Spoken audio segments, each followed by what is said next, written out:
am not going to be able to get this down unaided. It's a shame. No, it's too heavy.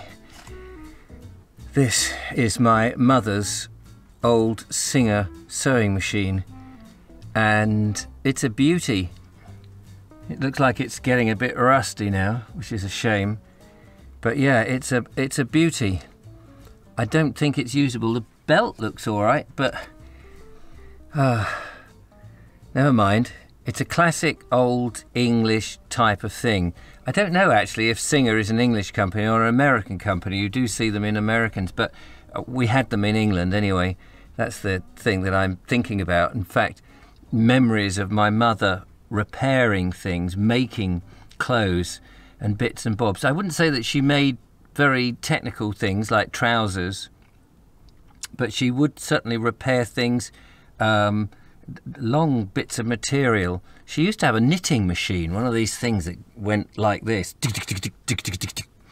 And as a kid, you know, it was great fun moving the, whatever you call it, the shuttle across the thing. That was great. But they weigh a ton. I guess that must be made of steel or iron. And yeah, I don't suppose it probably doesn't work and wouldn't be effective. It's been up here for 30 odd years. But without somebody here to help me lift it down, I'm not going to chance it. But it doesn't matter, because for what I want to do today, I have another one which is another Singer, but not quite as old. So I'm going to leave that there.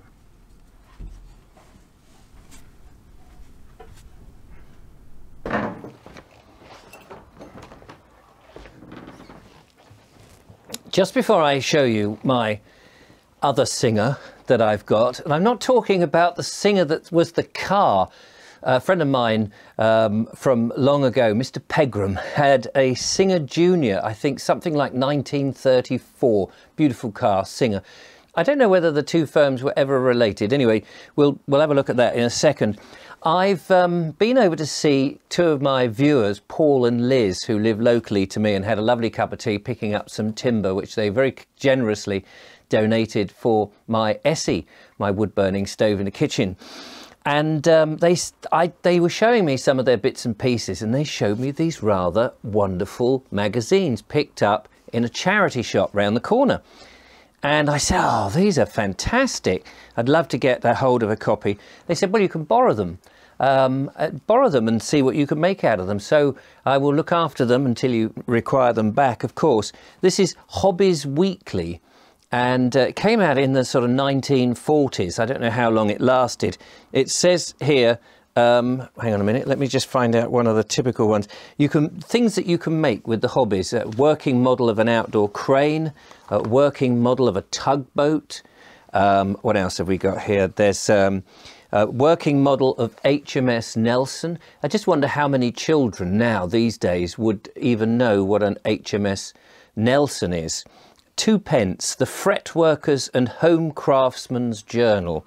So I guess not necessarily aimed at small children, but possibly teenagers and above. Those people at home, perhaps retired people, would get their copy of Hobbies Weekly. I'd love to know if people still get this sort of magazine. Perhaps it's all online, perhaps they just watch YouTube videos now. But absolutely fantastic. Build yourself a two-seater canoe, a weaving frame. I mean, some of these things are so old-fashioned. Build a simple wooden toy, a breakdown lorry, and very 1940s, but absolutely brilliant. So I thought at some point when I get a moment, it would be great fun to take one of these and follow some of the instructions here. There's one I noted. Here we go. Look at this one. So this came out on October the 25th, 1944, a miniature wood of non-flying, what's that, 12, Mark 12 model Spitfire. Spitfires were flying overhead, protecting this country and flying abroad and doing all what they did. The war was close to the end, and you can imagine making a model Spitfire must have been absolute, you know, patriotism at its height, supporting the boys in blue, and what absolutely the right thing to do. Anyway, I wanted to show you that because it was fresh on my mind and I just picked them up and they were lovely. But that doesn't get me to what I'm trying to do today. I may not get this done because this is an area that I don't really fully understand, and I know there'll be people out there who'll be just laughing at my attempts. But I'm going to first of all introduce you to the other singer. Come on.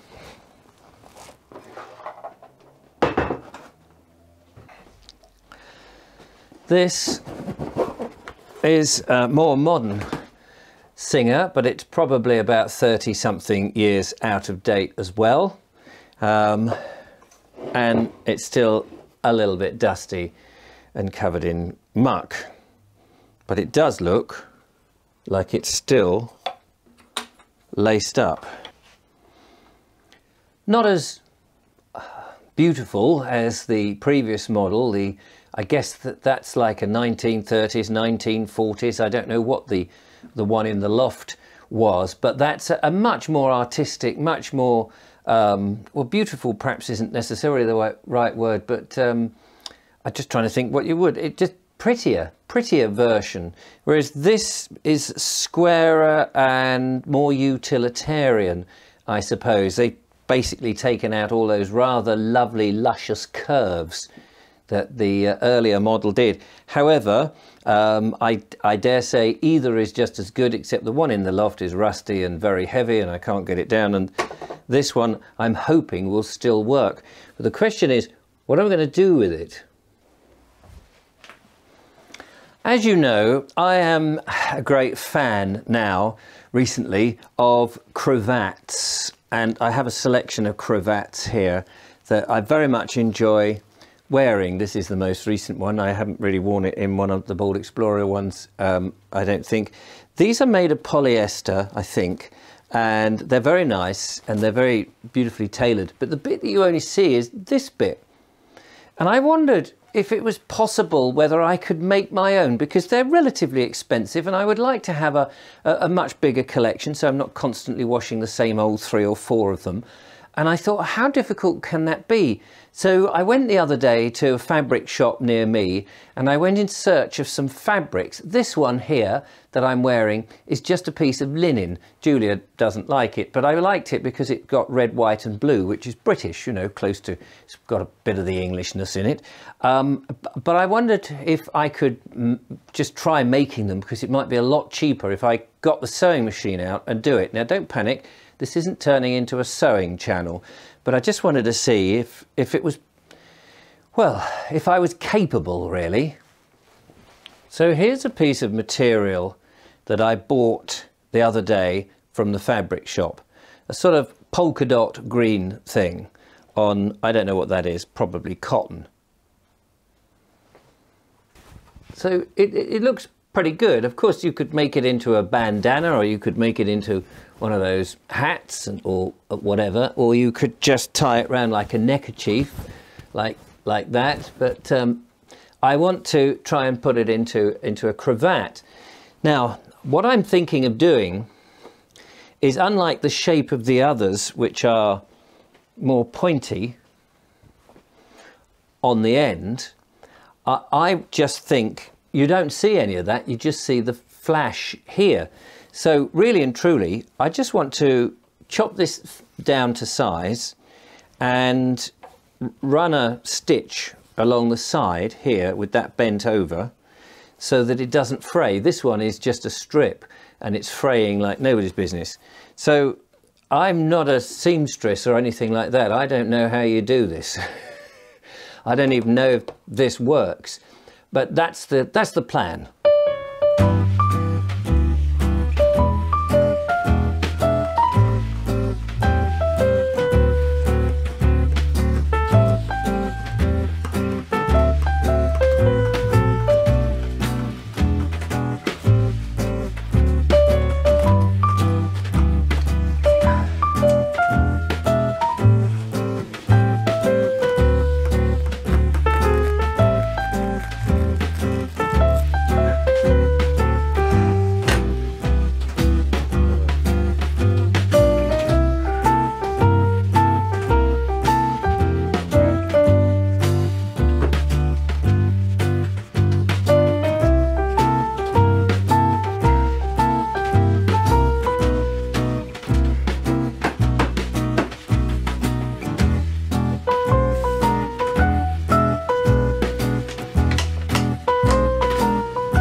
the needles come threaded, the needle, yeah. But look, hang on a minute, look, I've not quite got to the end, but I've actually done some sewing. It's a bit cack-handed. The scissors were as blunt as anything, so I need to go and buy some proper, or I don't know if you can sharpen scissors with a sharpener, like a knife sharpener, or whether that's blunts them even more. Yeah, but I've done it. I've done some sewing. My goodness. I probably would have been better with some pins to hold it. I seem to remember my mum putting in pins. I know there'll be sewers out there going, oh, Richard, you idiot, you've done it all wrong. And I'm sure I have. But now I've got to somehow rethread this. And also, hang on a minute. I don't know, there's another bobbin underneath in here somewhere. I'm not really sure what that does, but I know you're supposed to have it. Has that? Oh no, that's still, oh phew. I don't know what would happen if that came undone, because I would be a bit stuck. Right, next thing is I've got to try and, I've only got this little tiny bit to go. I've just got to rethread this.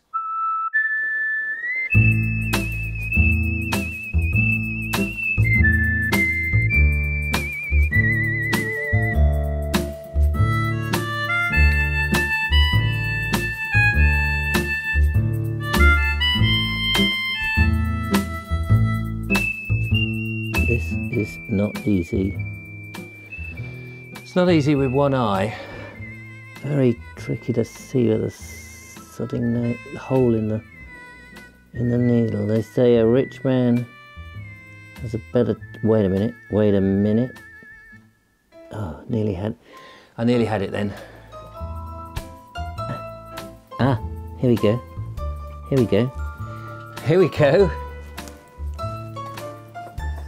Right, we're back in business. So I've only got about a foot. So I don't know why it came undone, and I don't know how what do you do? Just go back a bit and go over it. I guess that's all I can do. Let's see what happens.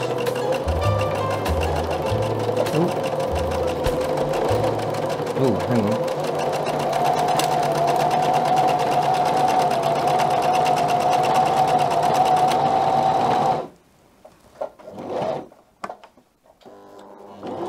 Yeah, it's come unthreaded again, but I'm pretty much at the end. Let's see if I can get this.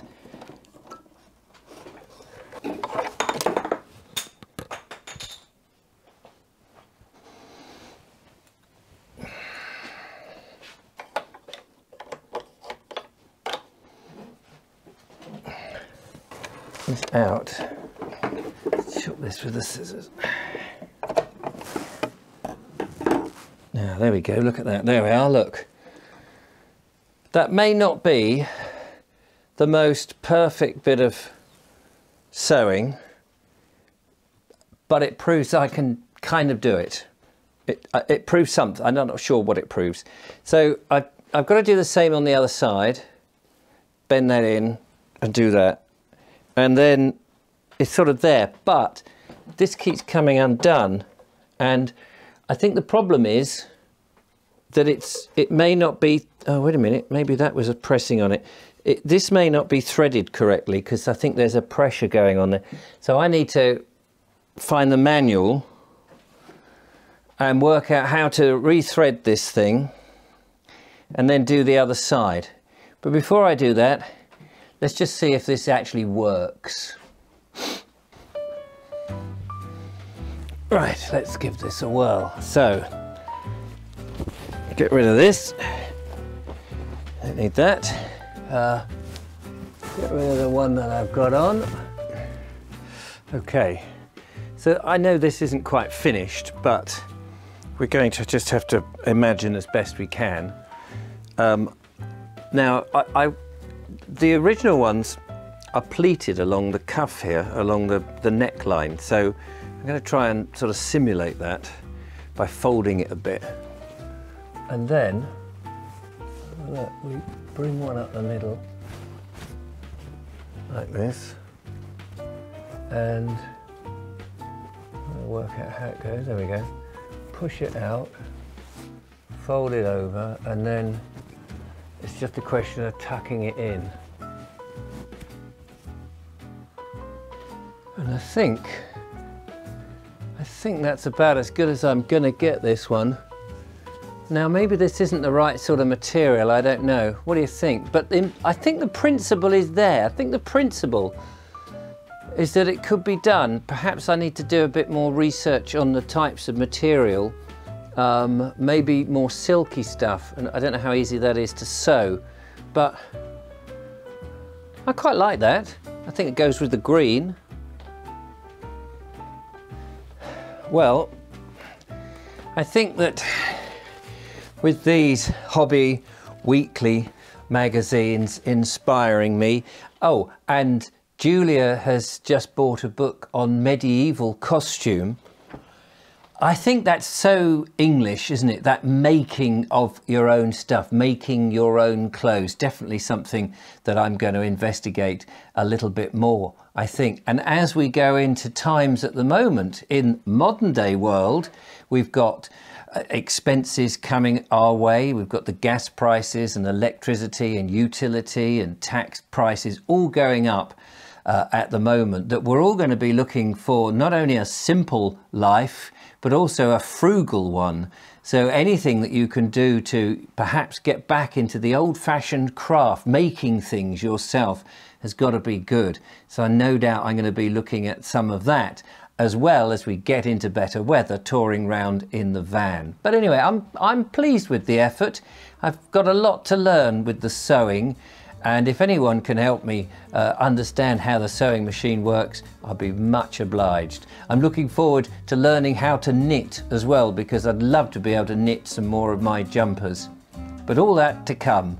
Thanks for watching. Don't forget to follow, like, subscribe, become a patron, support the channel, and I'll continue to make these somewhat quirky, I think, videos. Till next time, bye-bye.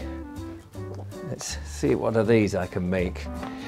A Viking aeroplane, that sounds interesting. A model army ambulance, blimey, that's lovely. Make your own cravat, I'd like to do that.